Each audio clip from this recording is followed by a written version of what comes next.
police and even the ministry and even the local government, the county government, kwa zile protocols mnatoa.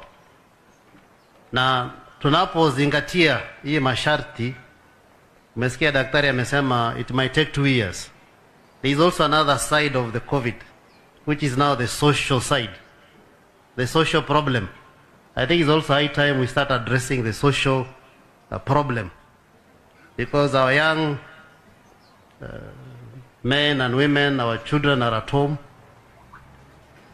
There is now a lot of anxiety, a lot of hopelessness, a lot of idleness, and I think it's high time we address also that, because this thing has two faces, the medical side and also the social side. And I think if we all pull together, we shall overcome.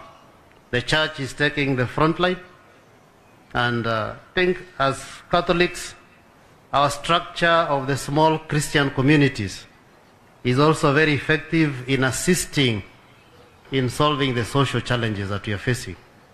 So mine is just to urge all, we be united, we be focused, and we support all the protocols that are there, but also pray to God so that we don't lose our youth in 2 years. 2 years is a very long time.